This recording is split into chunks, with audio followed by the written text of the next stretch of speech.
네, 반갑습니다. 방금 소개받은 폴로 에쿼티 파트너스의 이승욱입니다. 일단 처음에 이제 좀 강연을 해달라고 말씀하셔서 주제를 어느 정도 바운더를 정해서 주셨어요. 그래서 전기차 시장의 미래 그리고 이제 배터리 산업의 성장에 대한 얘기를 좀 해줬으면 좋겠다. 근데 이거 여기 오늘 참석하신 분들 대부분이면 이 주제의 결론이 뭔지 다 답은 이미 알고 계실 것 같아요. 왜냐하면 전기차 시장의 수요는 상당히 폭발적으로 증가할 것이고, 두 번째로 전기차 시장 중에 가장 많은 포션을 차지하는 게 배터리 EV라고 우리 일명 이제 줄여서 BEV라고 하는 시장을 보면 당연히 배터리 사용량이 증가될 것이다. 그러면 제가 그 뻔한 얘기를 가지고 오늘 30분 동안 무슨 얘기를 할 거냐면, 전기차 시장의 뻔한 얘기를 뭐 이제 수치화시킨 막대 그래프 막 보여드리면서 결론이 제일 중요할 것 같은데, 맨 뒷장에 이제 시사점에 대해서 5가지 정도 말씀드릴 거예요. 그게 아마 여러분들이 돌아가셔서 조직에서 예를 들면 사업 계획을 작성하는 전략기획이나 기획부서에 계시거나 마케팅 쪽에 계시면 그 자료 가지고 이제 다른 쪽으로 회사에 보고할 수 있는 자료로 사용하시면 될 것 같고, 아니고 이쪽 관계된 어떤 부품업계나 자동차 제조사에 계신다고 하면 뭐 당연한 얘기를 한 번 더 듣고 뭘 준비해야 될지 한번 고민해보는 시간이 될 것 같습니다. 시간이 많지 않아서 30분밖에 주어지지가 않아가지고 뭐 Q&A를 받을지 모르겠습니다만 한 27분 정도의 제 본장표는 끝내보도록 하고, 나머지 시간에 뭐 짧게라도 질문을 좀 몇 개 받아보겠습니다. 예, 목차는 이렇습니다.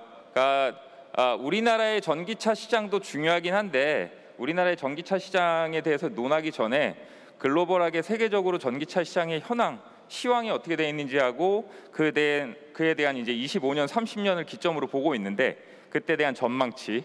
그다음에 제일 중요한 게 전기차 시장이 커지려면 결국에는 전기를 사용하는 인프라가 탄탄해야 되는데, 전력망에 대해서 논의를 안 할 수가 없어서 짧게 한번 짚고 넘어갈게요. 그리고 이제 배터리 산업 기술하고 시장 동향에 대해서 볼 텐데, 결국에는 배터리는 전기차를 위해서만 생존하는 산업군은 아니거든요. 그런데 어찌됐든 오늘의 주제의 포커싱은 그 전기차 시장에 맞물려 있는 배터리 산업을 볼 거기 때문에 배터리 산업 동향 한번 말씀드릴게요. 그리고 이제 전기차 시장과 배터리 산업 전망을 전망적으로 어떻게 보고 있는지 글로벌리 다른 이제 리서치 기관들은 한번 살펴보고, 제일 작게 써놓은 시사점이 오늘 제가 말씀드리고 싶은 가장 중요한 얘기가 될 것 같습니다. 많이 보셨을 그래프일 것 같아요. 이거를 꼼꼼히 다 보면은 좀 짜증 날 것 같고, 쉽게 얘기하면 지금 이제 글로벌리 전기차 시장이 어마어마하게 성장을 했다. 제일 중요한 거는 2020년 대비해서 2021년. 왜냐하면 현재가 2022년 상반기 정도 지났으니까, 2Q 지났으니까 실제로는 어떻게 보면 작년도 데이터까지만 이제 공신력 있게 포집이 가능하죠. 그래서 좀 살펴보면은 2020년 대비해서 2021년이 약 2배 정도 수요가 증가됐고요. 그 다음에 글로벌 전기차 시장 판매량, 그러니까 생산량 말고 판매량은 2019년 대비해서 20년 말고 19년 대비해서는 거의 4배 정도 증가됐습니다. 그리고 그 21년 같은 기간보다 2022년 1분기, 그러니까 3월 달까지 집계로 오면 75% 정도 증가된 수치로 지금 집계가 되고 있고, 지금 현재 살 수 있는, 여러분들이 글로벌리 살 수 있는 전기차 모델이 약 450여 종 정도 됩니다.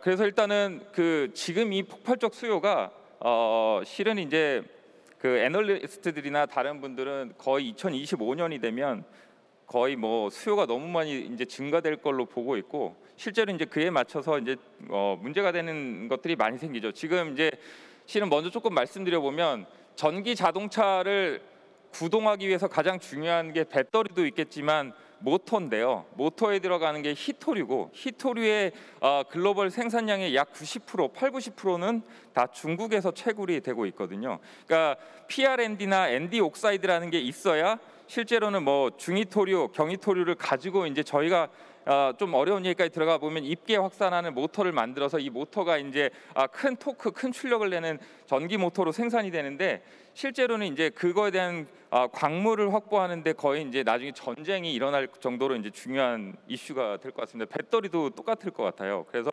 실제로는 폭발적으로 늘어나면 전기차 제조사나 아니면 거기에 있는 부품업계들이 다 좋아할 것 같지만 실제로 물건을 만들기 위한 원료를 구입하거나 구매할 수 있는 능력에 따라서 실제로 어떤 사업군은 사업을 성공할 수도 있고 어떤 회사는 망할 수도 있는 상황이 될 수도 있습니다. 다음 장 가볼게요. 그래서 실제로 이제 전기차의 글로벌한 시장에서 국가별로는 그럼 전기차를 어떻게 생산하고 전략을 세우고 있는지 한번 볼게요.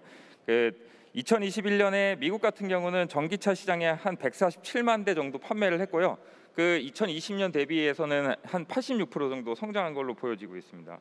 그리고 미국 내에서는 이제 그 정부가 이제 주는 인센티브 제도나 이제 정책들이 어떤 게 있냐면 일반 이제 그 내연기관 자동차 대비해서 하이브리드나 전기차에 대한 인프라 투자에 1조 달러를 이제 투입을 하겠다고 발표를 했습니다. 이게 왜 중요하냐면 뒤에서 저희가 이제 아까 말씀드렸지만 목차에 전력망하고도 관계가 있다고 하는데 실제로 전기차를 판매만 한다고 해서 이게 충전이 다 가능할 거라고 생각하는 건 좀 불편한 진실이죠. 그러니까 가정용 같은 경우 패신저 카는 집에서 이제 장시간 동안 천천히 완속으로 충전하면 물론 사용할 수 있겠으나 실제로 그 낮 시간 동안 업무를 보기 위해서 돌아다니는 차량들 같은 경우에 충전 인프라로 인해서 이제 제약 조건이 걸릴 수가 있거든요. 그것 때문에 미국에서는 이제 미리 선제적으로 대응을 좀 하겠다라는 그런 정책으로 보시면 될 것 같습니다.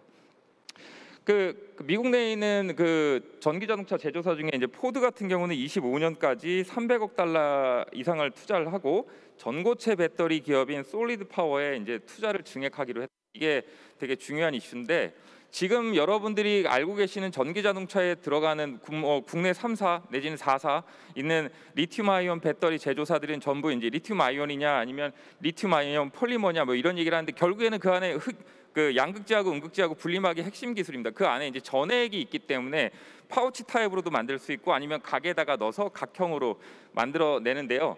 얘가 이제 액체다 보니까 실은 뭔가 외부에서 충격이 빵 가면 분리막에 천공이 생기거나 천공이라는 건 뭐냐면 음극재, 양극재도 이제 이온이 이오나이즈 돼서 왔다 갔다 할 텐데 얘네들이 분리막 사이에서 이제 그걸 막아주고 있거든요. 충격에 대해서 그 열폭주할 수 있는 상황들을.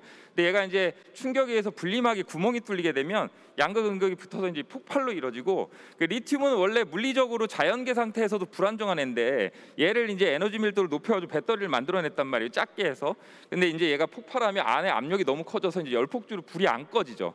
그래서 지금 이제 예전에는 왈가왈부가 많았어요. 야, 리튬아이온 배터리를 끌려고 물에다 담그면 오히려 폭발해. 아니야, 유일하게 끌 수 있는 방법 물에 담가야 되는데 결론적으로는 물에 담가야지만 꺼집니다. 왜냐하면 내부 압력이 수압에 의해서 이제 그 온도가 상승되는 걸 막아주기 때문에 결국에는 1차, 2차적으로 폭발은 일어날 수 있으나 완전히 이제 연소를 제거하려면 물에 담그는 방법밖에 없어요. 근데 그런 위험한 이제 배터리를 왜 쓰냐면 에너지 밀도가 너무 높고 고출력을 낼 수 있기 때문에 그렇게 만들어낸 건데 전고체 배터리는 뭐냐면 거기 안에 있는 전해액을 금속 상태로 만들어서 안정화를 시키겠다는 얘기입니다. 그래서 굉장히 좋은 배터리죠. 그래서 삼성 SDI나 아니면 LG 에너지 솔루션이나 아니면 국내 이제 다른 SK 이노베이션이나 배터리 온으로 바뀌었는지 모르겠습니다만 아무튼 그런 회사들도 이제 전고체 배터리에 대한 개발 계획을 갖고 있고 그러니까 솔직히 말씀드리면 이 전고체 배터리에 대한 핵심 기술들은 안타깝게도 일본이 제일 앞서 있어요. 근데 일본의 자동차 메이커들은 솔직히 전략적으로 전기차를 잘 내놓지 않습니다. 왜냐하면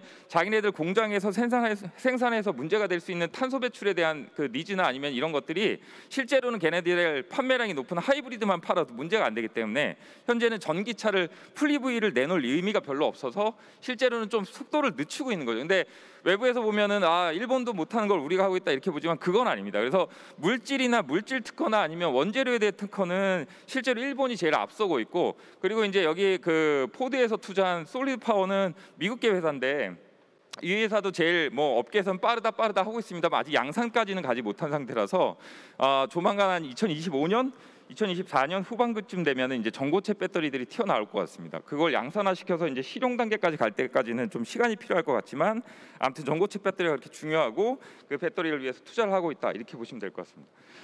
그리고 GM은 원천적으로 이제 LG 그룹사들하고 이제 연계가 많이 돼 있는데요. 그래서 이제 LG 에너지 솔루션하고 합작 회사를 통해서 전기차 플랫폼을 개발하겠다.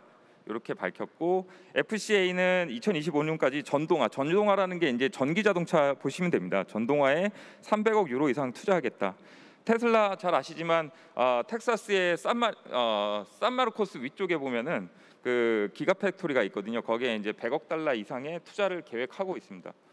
중국이 진짜 무서운 나라인데요. 제가 이제 뒤쪽에서 말씀드리겠지만 업스트림부터 다운스트림까지 모든 이제 전기 자동차의 부품부터 완성차까지 다 스트림 내에서 영역을 갖고 있는 나라입니다. 그러니까 예를 들면 아까 제가 말씀드렸죠. 리튬, 그다음에 망간, 코발트, 배터리에 들어가는 원재료, 그다음에 모터를 만들기 위해서 써야 되는 히토류, 이걸 다 이 나라에서 갖고 있어요. 갖고 있고 자원을 무기화하고 있고 원재료도 본인들이 갖고 있는데 그 이웃단에 모터 만드는 것, 자석 만드는 것, 그다음에 배터리 만드는 것. 지금 배터리도 솔직히 말하면 캐패시티 용량으로 보면 중국 업체들이 다 1, 2, 3, 4위를 다 하고 있거든요. 그러니까 무서운 거죠. 그러니까 지금 아무 생각 없이 전 세계 국가들이 중국제 쓰기 싫지만 품질 관리만 잘하면 싸게 살 수 있어 하고 모터도 사다 쓰고 다 사다 썼는데 이제 얘네가 슬슬 그 걸쇠를 잠그고 있죠. 야, 가격 올랐어, 가격 올려줘. 안 사면 이제 자동차를 만들 수 없는 상황이 돼 버렸죠. 그래서 이제 중국이 엄청 무섭습니다.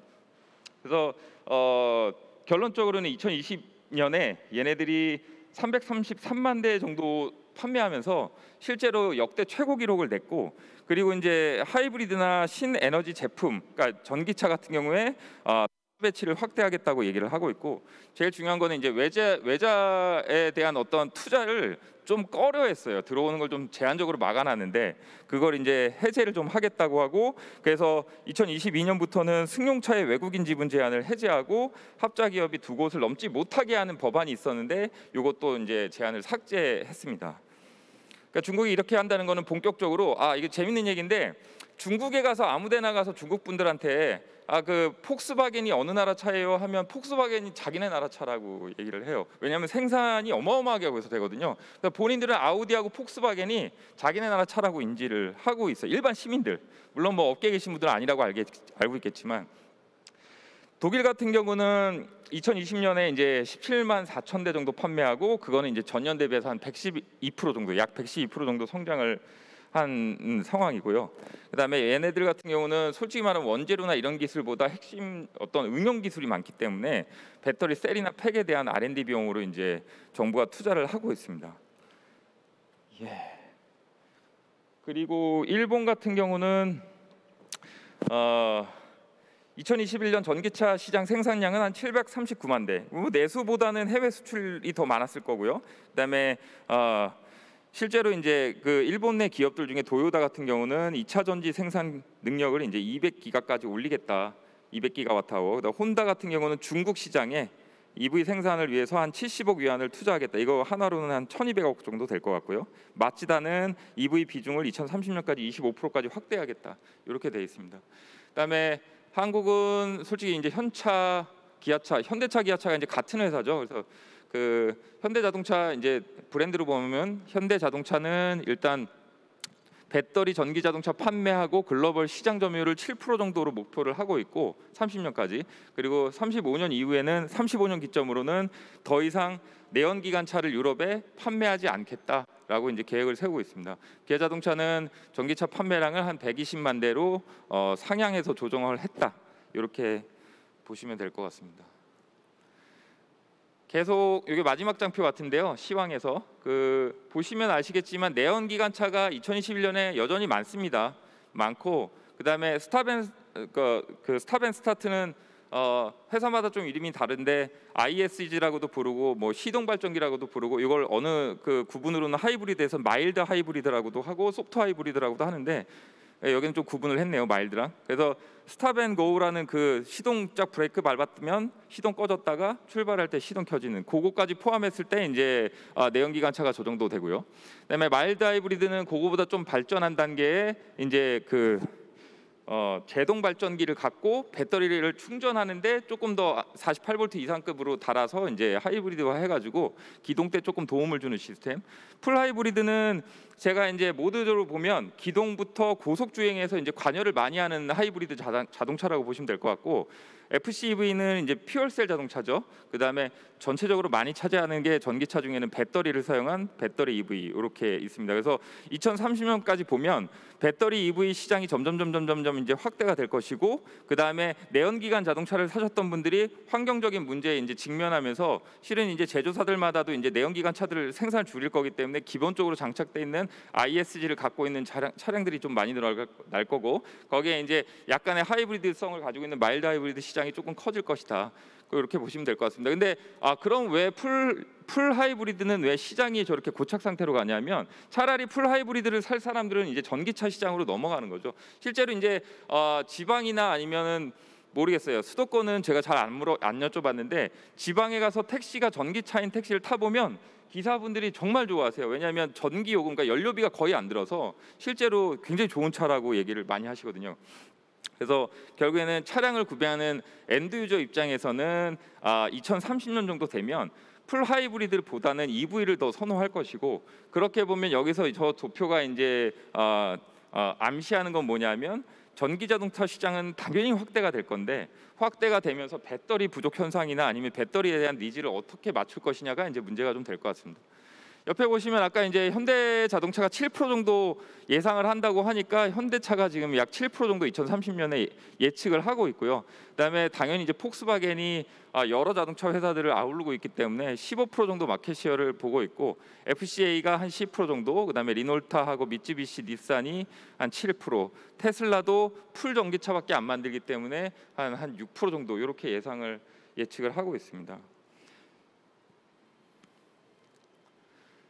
방금 말씀드린 것까지가 이제 현재 2022년 상반기 내지는 2021년까지에 대한 시황에 대해서 말씀을 드린 거고, 이제 제가 여기서 말씀드리고 싶은 거는 전기차 인프라가 되게 중요하다고 얘기를 드리고 싶은 건데, 실제로 저희가 전기 자동차를 얘기할 때 우리 집에서 쓰는 패밀리카, 내가 쓰는 자동차, 뭐 아니면 업무용으로 쓰던 자동차, 이것만 생각하시는데 그게 아니라, 자동차가 탄소 중립을 이루어내려면 결국에는 도로에 운영되는 운송 차량들이 다 전동화가 돼야 되거든요. 그렇게 되면 지금 있는 전력 인프라로는 뭐 솔직히 말씀드리면 공급 자체 충전을 할 수가 없는 상황입니다. 왜냐하면 기본적으로 전기 자동차 시스템은 내부적으로 보면 DC 시스템이고, 그다음에 우리가 사용하고 있는 에너지 시스템은 전력망 시스템은 AC 교류 시스템이거든요. 효율이 좀 떨어지기도 하지만 실제로 전류를 적게 흘리면서 에너지 효율을 늘리기 위해서 지금 사용하고 있는 방법은 다 전압을 승합해놓고, 뭐 일본 같은 데 가면 50Hz에 110V나 100V 쓰잖아요. 근데 저희 나라가 지금 승합을 한 지가 꽤 됐는데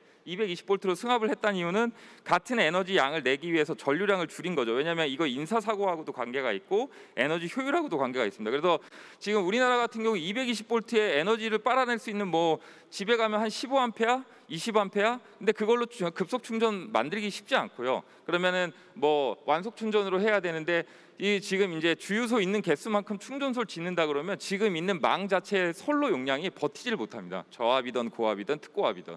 그럼 이제 뭐 셧다운 되는 거죠. 블랙아웃 되는 거죠. 그래서 제일 고민스러운 게 얼마 전 신문에도 우리나라는 배터리 ESS를 가지고 그러니까 전기자동차 배터리 충전소에 적용을 해봐야 그게 불법이에요. 왜냐하면 전기 한전전기를 배터리에 넣었다가 다시 빼쓰는 거에 대해서, 물론 거기에 대한 인센티브나 뭐 다른 걸 안 받으면 모르겠지만 담아놨다가 낮은 시간대 쓴다는 거는 실제로는 전력 판매자처럼 되기 때문에, 그게 전력 판매자는 우리나라에서 유일하게 판매자로 인지되어 있는 회사는 한전밖에 없습니다. 그러다 보니까 이제 만약에 IPP라고 하는 뭐 태양광 발전 사업자분들도 계시겠지만, 그 에너지 배터리만 가지고 이제 전기사업법에 위촉되지 않으면서 전기를 운영할 수 있는 방법이 그렇게 좋지가 않거든요. 그래서 제일 중요한 거는 정부가 이 정책을 풀어주고 활성화시켜야 되는데, 결국엔 제가 이 장표로 말씀드리고 싶은 거는 전기 자동차 수요가 2030년에 저렇게 많이 늘어날 건데, 결국에는 전기 충전 인프라도 같이 따라서 움직여줘야 되거든요. 실은 우리가 자동차를 팔면서 충전소가 없으면, 가솔린 스테이션이 없으면은 자동차 운영하기가 어렵죠. 세워놓을 수밖에 없는데, 결국에는 그런 상황이 벌어질 수 있다. 그렇지만 고무적인 거는 맨 아래쪽에 한국을 보시면은 저 도표 보는 게, 빨간 점은 충전소에 그 EV의 이제 킬로와트, 그러니까 EV 대수를 전체 깔려 있는 킬로와트로, 그러니까 킬로와트 판매된 용량으로 나눠본 건데, 그러니까 빨간 점이 저 파란색 막대 그래프 안에 들어와 있으면 충전소가 부족한 거예요. 그러니까 지금 보시면 상위에 있는 유럽에 있는 나라들은 전부 많이 했는데 충전소가 부족해서 충전 인프라가 부족하다는 거고, 지금 보면 유럽이라고 돼 있는 저 정도 들어와야 이제 어느 정도 이제 중간 계열에 맞아지는 거고, 실제로는 나머지 나라들 쪽에 아래쪽에 있는 배치돼 있는 나라들이 충전소를 선제 대응해서 많이 공급했다고 생각하시면 될 것 같습니다. 근데 이제 우리나라도 어찌됐든 간에 이제 전기차 수요가 급증할 건데, 그렇다 보면 선제적으로 이제 정부에서 어떤 대응이 좀 필요한 상황이라고 보여지고요. 그리고 이제 도로의 운송 분야가 이제 활성화가 되게 되면 지금 전기차 충전소는 지금 상황의 성장률로 보면 굉장히 부족할 걸로 예측을 하고 있습니다. 지금까지 말씀드린 게 현재까지 버전의 어떤 시장 동향, 시황하고 그다음에 이제 전기차와 이제 에너지망에 대한 어떤 인프라 문제에 대해서 말씀을 드렸고, 앞으로 그러면 어떻게 될 거냐? 앞은 이런 거죠. 그러니까 아까까지는 이제 과거나 현재 시점에서에 대한 동향을 말씀드렸다면, 지금 말씀드리고 싶은 거는 이제 미래 각 국가들이 어떻게 하고 있느냐에 대한 얘기가 될 것 같고요. 간단하게 보면 미국은 이제 지금 핵심 광물 자원에 대한 어떤 중국하고 무역 전쟁 때문에 저게 신경을 굉장히 많이 쓰고 있고, 그다음에 지원금도 엄청 뿌려대고 있습니다. 그래서 배터리 생산을 하기 위한 어떤 것들에 대한 지원, 그다음에 위에서 말씀드린 페더럴 컨소시엄 포 어드밴스드 배터리라는 조직을 통해서 리튬이온 배터리 산업 육성을 하기 위한 5개 주요 광물을 자기네가 어떻게 확보할지를 자기네가 이제 지원하겠다, 이렇게 돼 있죠. 그래서 밑에 보시면 매년 이제 10.8%씩 증가해서 2030년에는 한 139억 달러를 이제 펀딩을 하겠다, 이렇게 이제 계획을 하고 있고, 캐나다 같은 경우는 여기 왜 들어와 있냐면, 캐나다도 배터리의 5대 광물 중에 몇 개를 가지고 있는 생산국이에요. 그래서 이제 캐나다도 그러다 보니까 배터리 2차 전지 관련 시장에 선점을 하겠다. 그래서 이제 정부에서도 많은 이제 지원 제도를 추진 중에 있고요. 일본은 아까 말씀드렸지만 전고체 배터리에 대해서 기술이 가장 빠른 나라가 이제 일본일 것 같고, 파나소닉, 무라다, 그다음에 GS, 유아사, 이런 나라들이 전고체 배터리 대응하기 위해서 열심히 지금 R&D를 추진 중에 있습니다. 중국이 제일 무섭죠. 중국은 이제 더 재밌는 거는 CATL하고 BYD가 과점 생산 체계에 둘이 엮여 있다는 건데, 뭐냐면 가격을 담합하는 거죠, 두 회사가. 그 정도로 지금 배터리 시장이 중국 업계들 아니면 중국의 어떤 정책에 따라서 좌지우지되는 시점이 돼버렸습니다. 마켓 시어가 너무 커져서. 그렇게 보시면 될 것 같고, 독일 같은 경우는 BMW나 이제 벤츠의 그룹인 이제 다임러 그룹에서 여기도 이제 전부 배터리에 대해서만 이제 신경을 쓰고 있죠. 우리나라도 2030년까지 일단은 세계 1위 전기차 배터리 제조국을 목표로 해서 여러 가지 기업들과 그다음에 정부기관이 연합을 해서 지금 대응을 하기 위한 기금 조성도 하고 있고 잘 운영을 하고 있는 상황입니다. 전망 한번 볼게요. 어찌됐든 간에 2021년에 아까 말씀드렸지만 배터리에 대한 수요가 계속 급증했고, 그다음에 지역별로 보면 너무 무섭죠. 중국이 빨간색인데요. 빨간색이 전체 시장의 50%도 넘는 것 같아요. 그래서 저렇게 지금 수요가 들어가고 있고, 실제로는 중국에서도 전기차 보조금이 강하기 때문에 중국 내 수요가 커서 외국으로 수출하는 비중보다는 국내 수요가 훨씬 큽니다. 그리고 캐소드, 그러니까 양극재에 대해서 지금 판매한 마켓 시어를 보면 그럼에도 불구하고 여러분들 보시면 요새 LFP라고 해서 인산철 배터리가 폭발도 적고 뭐 가격이 싸서 많이 나갈 거다. 심지어는 삼성 SDI나 LG 에너지 솔루션도 LFP 라인을 지금 추진하고 있죠. 양산이 언제 나오는지 제가 잘 모르겠습니다. 그런데 이제 그럼에도 불구하고 시장에서 가장 많이 차지하는 건 하이니켈이에요. 하이니켈은 뭐냐면 우리가 배터리를 NMC라고 얘기하는데 니켈, 망가나이즈, 그다음에 코발트 옥사이드로 이루어진 요 조성비에 따라서 뭐 옛날에는 622 내지는 뭐 811 뭐 이렇게 이제 조성비를 바꾸는데, 그 조성비를 바꾸는 거는 두 가지 목적이 있습니다. 하나는 에너지 밀도를 높이는 것, 또 하나는 이제 니켈이나 망간 가격이 올라가면은 얘네들 적게 써서 좀 값싼 배터리를 만들기 위한 이제 조성비를 이제 찾아내는 건데, 그럼에도 불구하고 시장에서 여전히 글로벌하게는 하이니켈, 니켈이 많이 들어간 배터리가 주류를 이루고 있다라고 생각하시면 될 것 같고, 그게 이제 중요한 이슈가 될 건데 앞으로는 저게 좀 바뀌겠죠. 바뀔 것 같습니다. 아무래도 우리가 이제 배터리를 두 장이 넘어간 것 같습니다. 네. 지금 배터리의 금속 가격이 대폭 상승했어요. 현재 시점에 배터리에 들어가는 리튬이나 코발트나 니켈 요 가격들이 어마어마하게 올라가는데, 물론 리튬 가격이 제일 많이 튀었고, 그리고 이제 코발트나 니켈 가격도 따라서 같이 상승했는데, 문제는 이제 배터리 수요가 아까 전기차 시장하고 맞물려 있기 때문에, 물론 뭐 저 리튬아이온 2차 전지가 온리 전기차를 위한 시장은 아닙니다. 산업은 아님에도 불구하고 어찌됐든 상승 커브를 견인한 주된 원인은 1번 이제 배터리 수요가 급증했고 전기차 때문에, 2번 공급망 압박이 증가돼. 이거 무슨 얘기냐면, 중국에서 공급을 안 하거나 아니면은 호주에서 예전에 우리 광물 캐야 되니까 펀딩 좀 해줘 하고 글로벌 은행들한테 손 벌렸는데 은행들이 거부한 거죠. 시황이 좋을 때. 그러니까 이제 투자를 못 받으니까 생산량이 줄었겠죠. 생산량이 줄진 않았어도 스테이블하게 가면, 지금 수요가 여기 와 있는데 생산량은 아예 밑에 이제 바닥을 치고 있다고 하면 결국에는 이제 공급을 못하는 상황이 됐죠. 그래서 어찌됐든 다음 장에서 말씀드리겠습니다만, 실제로 배터리를 만들려면 마이닝, 채굴을 해야 되고, 그 다음에 메터리얼 프로세싱, 뭐 메탈라이제이션 하든가 옥사이드 단계로 만들고, 그 다음에 배터리의 가장 기본이 되는 셀 컴포넌트들을 생산해 난 다음에 배터리 셀이나 아니면 이제 팩을 만들거나 모듈을 생산을 해야 되는데, 이 단계에서 이제 마이닝 단계에서부터 이제 정체가 일어나기 시작하니까 뒷단으로 이제 처리가 안 되는 상황이 벌어지고 있는 거죠. 그래서 이제 그게 두 번째. 그 다음에 공급에 대한 긴축의 우려가 있어서 사재기, 한국말로는 사재기인데, 사재기 하다 보니까 이제 가격이 시장에 많이 안 깔리다 보니까 올라갈 수밖에 없는 이제 사유가 세 가지가 있었고요. 현재 공급 제약에 공급이 잘 안 되는 압박 증가나 공급 긴축 우려에 대한 원인은 뭐냐면, 제일 큰 거는 이제 코로나입니다. 코로나 때문에 그 생산 차질이 많이 생겼고요. 그 다음에 러시아에서 이제 니켈 같은 경우는 클래스 1이 들어가야지만, 클래스 1 정도 되는 수준의 니켈 광물이 와야지만 이제 배터리의 원재료로서 이제 생산이 가능한데, 러시아하고 우크라이나하고 전장을 하는 바람에 니켈 공급을 못 받고 있는 거죠. 그렇게 됐고, 그 다음에 아까도 말씀드렸지만 저가였던 시점에 시장의 어떤 펀딩사들이 그 향후에 대한 예측을 잘 못해서 지금 투자가 부족했기 때문에 그 투자를 받아서 생산을 해야 되는 업체들이 그거에 대해서 실패했다, 이렇게 보시면 될 것 같습니다.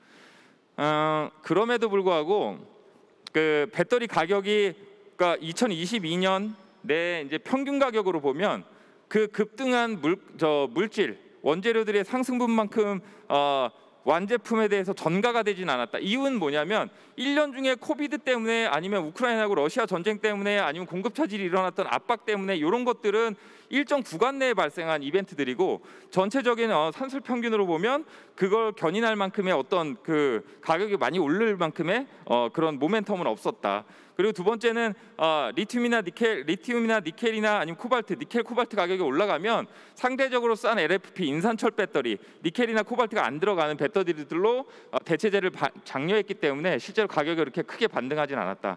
이렇게 보시면 될 것 같습니다. 그리고 또 하나는 아까 말씀드렸죠.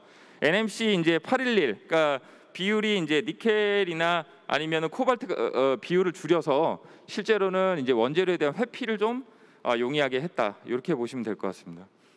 시간이 좀 없어서 부족해서 빨리 넘어가 볼게요. 아까 이거 말씀드렸었고요.